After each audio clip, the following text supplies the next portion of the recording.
جس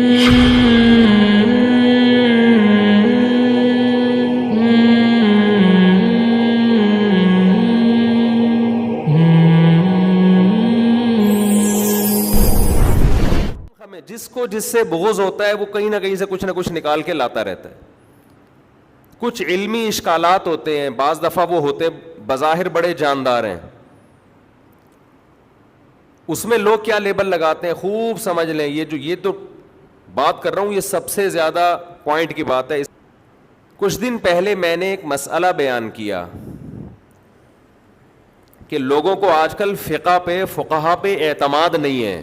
نئے نئے مجتہدین مارکیٹ میں آ رہے ہیں, اسکالرز آ رہے ہیں, اور جتنے ہمارے قدیم فقہا ہیں نا ان کو ایسے بنا کے پیش کرتے ہیں جیسے وہ سارے معاذ اللہ بے وقوف تھے. قرآن حدیث ان کو آتا ہے, ان کو تو کچھ بھی نہیں پتا تھا, انہیں تو پتہ ہی نہیں تھا.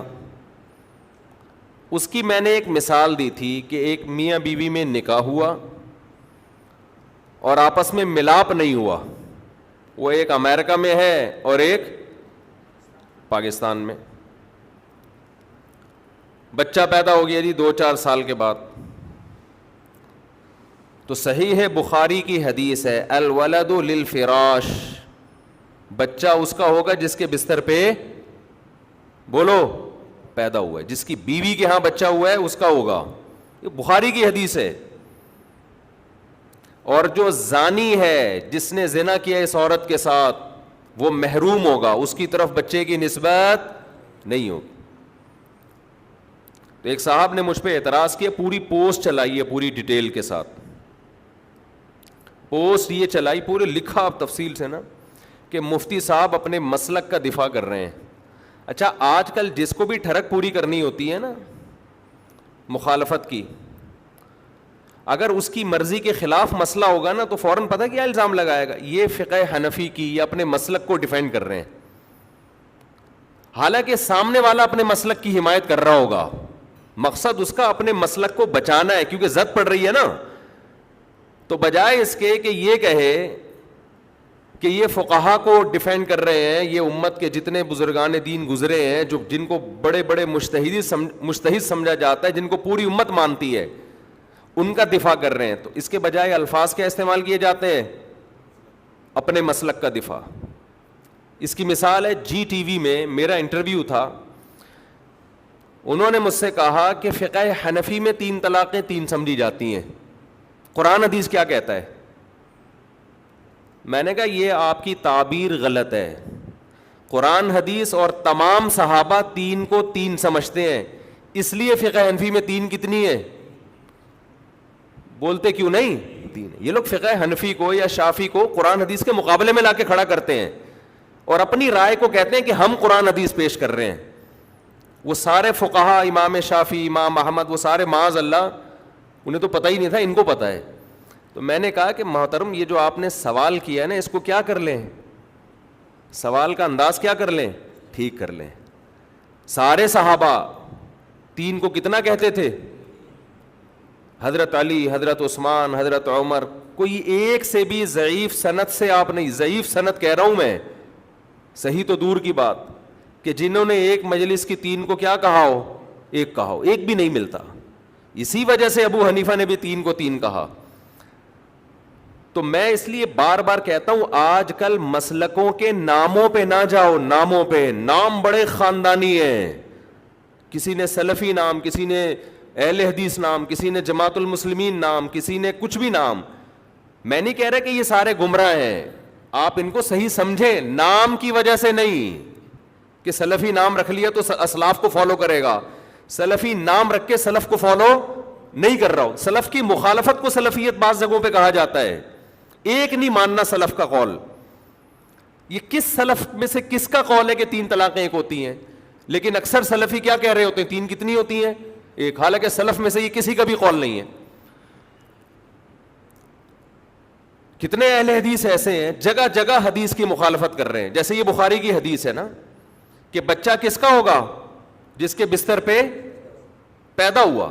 میں مانتا ہوں کہ سارے اہل حدیث ایک جیسے نہیں ہوتے, لیکن میں بتا رہا ہوں نام سے نہ دھوکہ کھائیں, نام سے. دلیل دیکھیں, نام آج کل ہر آدمی قرآن حدیث قرآن حدیث قرآن حدیث قرآن حدیث لے باتیں ایسی پھینکے گا نا, لمبے لمبے دعوے ایسے کرے گا, آدمی سمجھے گا اس کے علاوہ تو آج تک کسی اور نے قرآن حدیث سمجھا ہی نہیں ہے. کسی پڑھے لکھے کو بٹھائیں گے تو پتہ چلے گا. یہ دیوبندی بریلویوں میں بھی ہے, میں یک طرفہ بات نہیں کر رہا, ان میں بھی بہت سے آپ کو لگے گا کہ جی ہم مانتے ہیں, ہم اسلاف کے پیروکار ہیں, آپ کو بدعتی ملیں گے اس میں. امام ابو حنیفہ کی طرف نسبت کہ ہم ابو حنیفہ کو فالو کرتے ہیں, ہم ابو حنیفہ کو, آپ کہاں فالو کر رہے ہو بھائی؟ یہ آپ کو دیوبندی میں بھی ملے گی یہ چیز, کہاں فالو کر رہے ہو؟ انہوں نے یہ اتنی ساری بدعتیں تو ان کی طرف کیوں منسوب کر رہے ہو آپ؟ ہم جب پہلے اشتہار آتے تھے نا ٹی وی میں بچپن میں, ملتے جلتے ناموں سے دھوکہ نہ کھائیں, فلپس سب سے بہتر ہے, یہ پورا اشتہار میں نے مکمل کر لیا. فلپس سب سے بہتر ہے, ملتے جلتے ناموں سے دھوکہ. بعض جگہ ایسے ہوتا تھا کہ کمپنی 2 نمبر ہوتی تھی, وہ نام وہی ایسا نام رکھتی تھی اس کی پروننسیشن بالکل ویسے ہی ہوتی تھی, اسپیلنگ میں تھوڑا سا کیا ہوتا تھا فرق, تاکہ کیس بھی نہ ہو ہمارے اوپر. لیکن آج تو اسپیلنگ بھی وہی ہے, ٹھیک ہے نا, اسپیلنگ بھی وہی ہے. تو میں نے وہ واقعہ بیان کیا, میں نے کہا حدیث میں صحیح ہے, بخاری کی حدیث ہے کہ رسول اللہ صلی اللہ علیہ وسلم نے فرمایا کہ زانی محروم رہے گا, اور بچہ کس کو ملے گا؟ باپ کو. تو کسی نے میرے خلاف کہا انہوں نے اپنے مسلک کو کے دفاع میں یہ بات کہی ہے اور حدیث کو اس کے اصل سیاق و سباق سے ہٹا کے. پھر بتایا کہ ایک شخص نے زنا کیا تھا, اس نے دعویٰ کیا کہ یہ بچہ میرا ہے, تو نبی نے فرمایا نہیں, یہ کس کا ہے؟ عورت کے شوہر کا. تو وہاں تو شوہر موجود تھا, اور مفتی صاحب بات کر رہے ہیں شوہر مارکیٹ سے کیا ہے؟ شارٹ ہے. شوہر موجود تھا, لیکن نبی نے یہ نہیں دیکھا کہ زانی صحیح کہہ رہا ہے یا کیا کہہ رہا ہے غلط. آپ نے ایسی کوئی قید نہیں بیان کی ہے, آپ نے فرمایا جو بھی ہے بچہ ہوگا کس کا؟ الولدو للفراش, فراش کا مطلب بیوی ہے یہاں پہ, جس کی بیوی کے ہاں بچہ پیدا ہوگا اسی کو ملے گا. زانی کو محرومی, کیا مطلب؟ یہ فرض کر لو کہ یہ اس کا ہے, پھر بھی وہ محروم ہوگا. تو حدیث کو فقہا فالو کر رہے ہیں اور آپ فالو نہیں کر رہے. اور یہ کوئی امام ابو حنیفہ کا یا دیوبندیوں کا مسئلہ نہیں ہے. جس نے مجھے اعتراض لکھ کے بھیجا نا, میں نے سلفیوں کی ویب سائٹ کھولی عربوں کی, اس میں یہ لکھا ہوا کہ 20 سال بھی شوہر اگر بیوی سے دور ہے, غائب ہے, پتہ ہی نہیں بندہ گیا کہاں, بچہ پیدا ہوگا تو کس کا کہلائے گا؟ شوہر کا کہلائے گا. یہ تو عرب علماء کا بھی یہی موقف ہے. آپ جب بھی ہم کوئی مسئلہ بیان کرتے ہیں دیوبندیت کے کھاتے میں ڈال دیتے ہیں کہ یہ دیوبندی اپنے مسلک کا کیا کر رہے ہیں؟ دفاع کر رہے ہیں. جیسے وہ المحنت المفنت کا لکھ دیا نا کہ یہ دیوبندیوں کے مسائل ہے, دیوبندیوں کے نہیں ہیں, وہ عرب کے بھی ہیں, عجم کے بھی ہیں, صدیوں سے چلے آ رہے ہیں. اور آپ دعویٰ یہ کرتے ہو یہ انہوں نے گڑھا ہے, لیکن دعویٰ کر کے مارکیٹ سے شارٹ بھی ہو جاتے ہو آپ. تو پھینکنے پر گورنمنٹ کی طرف سے میرے بھائی کوئی پابندی نہیں ہے. اور ایک حدیث بھی قرآن کی ایک آیت اور بخاری کی یا کسی بھی حدیث کی کوئی ایک حدیث بھی ایسی نہیں ہے جو ان عقائد کے خلاف ہو, کوئی ایک بھی نہیں ہے. ہمارے سامنے لاؤ تو ہم پول پٹیاں کھولیں نا. عوام کے سامنے آپ بے وقوف بناتے رہو ان کو حوالے دے دے کے. کوئی مولوی بے وقوف انشاءاللہ نہیں بنتا, بلکہ وہ آپ کے راز کھولے گا کہ یہ دیکھو کیسا حدیث کا غلط ترجمہ کر رہا ہے, یہ دیکھو ہم یہی تو کرنے کے لیے گئے تھے. مجھے شوق نہیں ہے وہ باتیں ریپیٹ کرنے کا, لیکن محترم کی طرف سے ریپیٹ ہو رہی ہیں, ان کو چین نہیں ہے, دوبارہ سے میری تصویریں لگا لگا کے ویڈیو وائرل کرنا شروع کر دی ہے. وہی باتیں پرانی, وہی سڑے ہوئے مردے دوبارہ نکالنا شروع کر دیے.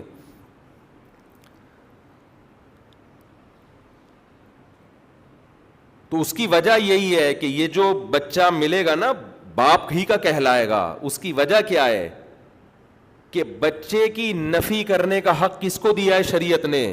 شوہر کو, باپ کو. وہ کہے کہ میرا نہیں ہے, پبلک کو یہ کہنے کی اجازت بولتے کیوں نہیں ہے. پبلک یہ اس بحث میں نہیں پڑے گی کہ میاں بیوی کا ملاپ ہو بھی رہا ہے کہ نہیں ہو رہا. یہ تمہارا ہیڈک نہیں ہے,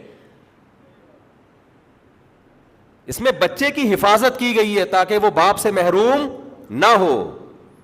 اس لیے میں کہتا ہوں فقہا سے دین سیکھو, آج کے اسکالر سے مت سیکھو. فقہا سے سیکھو. بچے کی حفاظت کی گئی ہے اس میں. آپ یہ کہہ سکتے ہیں کہ یار ایک 20 سال سے ملے نہیں ہیں تو بچہ کیسے اس کے کھاتے میں ڈال دیں, یہ باپ پہ ظلم ہے نا, جس کو ہم باپ کہہ رہے ہو گئے میرا ہے نہیں تو میں کیسے مانوں. تو شریعت نے اس کو یہ رائٹ دیا ہے کہ وہ انکار کر دے, اس کو یہ حق دیا ہے. یہ کسی اور کو حق, یہ کسی مفتی کو, کسی عالم کو, کسی کو, وہ کہے میرا نہیں ہے. جب وہ کہے گا کہ میرا نہیں ہے تو اٹ مینس کہ وہ بیوی کو کیا کہہ رہا ہے, زانیہ. سمجھ میں آ رہی ہے بات کہ نہیں آ رہی؟ زنا کی تہمت لگا رہا ہے. اسلام میں زنا کی تہمت لگانا آسان نہیں ہے. یہ ایک دوسرا مسئلہ ہے یہاں پہ. پھر زنا کی تہمت لگائے گا تو 4 گواہ لے کر آئے, نہیں لا سکتا تو لعان کرے. لعان کے بغیر تہمت لگانے کی اجازت نہیں. عدالت میں جا کے 4 قسمیں اٹھائے اور 5ویں دفعہ میں کہے کہ مجھ پر اللہ کی لعنت اگر میں جھوٹ بول رہا ہوں. یہ 5 کام کرے گا تو اس کا مطلب اس کا دعویٰ اب سنا جائے گا. پھر عدالت عورت سے پوچھے گی, کیونکہ مرد کے پاس گواہ نہیں ہے, کہ یہ سچ کہہ رہا ہے. یہاں کہیں بھی نہیں ہے کہ دونوں سے یہ جج پوچھے کہ آپ دونوں کا ملاپ کہاں ہوا, کہاں. بھائی یہ ان کا ہیڈک ہے, یہ ہمارا ہیڈک نہیں ہے, کیونکہ اس سے شک کا دروازہ کھلے گا.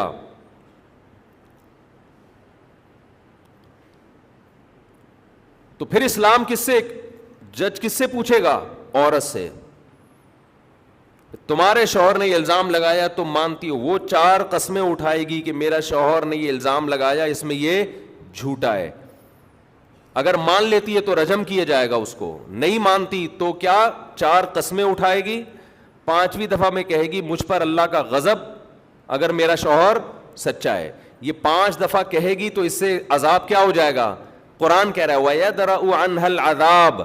اب آپ کہیں گے آیت کا کوڈ نہیں, نمبر نہیں دے رہا. وَيَدْرَأُ عَنْهَا الْعَذَابَ گوگل پہ لکھیں فوراً آیت کا ریفرنس. پوری آیت پڑھ کے سنا رہا ہوں نا میں. ان تشہد 4 شہادات باللہ انہ لمن الکاذبین. عورت 4 قسمیں اٹھائے گی کہ میں اللہ کی قسم اٹھا کے گواہی دیتی ہوں کہ میرے شوہر نے جو الزام لگایا ہے وہ اس الزام میں جھوٹا ہے. والخامسۃ 5ویں دفعہ میں کہے گی ان غضب اللہ علیہا کہ مجھ پر اللہ کا غضب, ان کان من الصادقین اگر میرا شوہر سچا ہے. وَيَدْرَأُ عَنْهَا الْعَذَابَ رجم کی سزا یہ 5 دفعہ جملے دہرانے پر ٹلے گی, اس سے پہلے رجم کی سزا نہیں ٹل سکتی. تو اسلام میں زانی کہہ دینا آسان نہیں ہے. ان تمام باتوں کا ان لوگوں کے پاس کوئی جواب نہیں ہے کہ بچہ نہیں ہے. نہیں ہے کا مطلب پھر زانی قرار دے رہے ہو, پھر تو اس کو تو رجم کیا جائے گا. عورت بھی یہ قسمیں اٹھا لے گی تو پھر یا تو شوہر, اب دونوں نے لعان کر لیا, اس کو کہتے ہیں لعان. اور حدیث میں آتا ہے المتلاعنان لا یجتمعان ابدا, 2 لعان کرنے والے کبھی بھی جمع نہیں ہو سکتے. حدیث میں جو لعان کے واقعات آئے ہیں ان میں ایک واقعہ ایسا ہے جس میں نبی نے خود میاں بیوی کے درمیان تفریق کی. ایک واقعہ ایسا ہے جس میں نبی نے تفریق نہیں کی, صحابی نے طلاقیں دی ہیں. تو فقہا بھی یہی کہتے ہیں, جمہور فقہا, کہ لعان جب ہو جائے تو شوہر بیوی کو طلاق دے کے الگ کرے گا. نہیں دیتا تو جج کیا کرے گا, دونوں کا نکاح ختم. جب تک یہ لعان پر باقی ہے اب یہ دونوں اکٹھے نہیں رہ سکتے. میں سمجھا پا رہا ہوں؟ تو یہ پورا پروسیس ہے, اس پروسیس کے بغیر بچے کی نفی نہیں ہو سکتی. سمجھ میں آئی؟ اسلام کا حسن ہے, ایک پورا طریقہ رکھا ہے اسلام نے. ایسا تھوڑی آپ کہتے ہیں چونکہ یہ ایکچولی یہ اتنے عرصے سے جاپان میں ہے, بیگم یہاں ہے, تو میں نہیں مانتا یہ ان کا بچہ ہے. فقہا کہتے ہیں فرض کیا جائے گا کہ ان کی ملاقات ہوئی ہے, ہمیں نہیں پتا کیسے ہوئی ہے. تو یہ ساری چیزیں قرآن حدیث کو فالو کرنے کی وجہ سے فقہا نے کہا ہے, اپنی عقل کو سائڈ پہ رکھ دیا. کہاں سے کہاں بات چلی جاتی ہے. میں جو بات عرض کر رہا تھا کہ جتنی طاقتیں یہ یہاں ہم نے ٹرن کیسے لیا تھا, ہاں لوگ مجھ پہ اعتراضات کر رہے ہوتے ہیں نا کہ اپنے مسلک کا دفاع کر رہے ہیں. مسلک کا دفاع نہیں کر رہے ہوتے. ہم فقہا کا دفاع کر رہے ہیں جن کی عقل آپ سے زیادہ، جن کو پوری دنیا نے فالو کیا، اور آپ ان کے قول کو قرآن حدیث کے مقابلے میں لا کے کھڑا کر دیتے ہیں، حالانکہ ان کا قول قرآن حدیث کے مقابلے میں نہیں ہوتا. قرآن حدیث سے ایک سمجھ ان کی ہوتی ہے اور ایک سمجھ آپ کی ہوتی ہے. آپ کی سمجھ ان کی سمجھ کے مخالف ہوتی ہے. عقل یہ کہتی ہے کہ جو زیادہ سمجھدار تھے ان کی سمجھ کو فالو کیا جائے، جو کم سمجھدار ہیں ان کی سمجھ کو فالو نہ کیا جائے.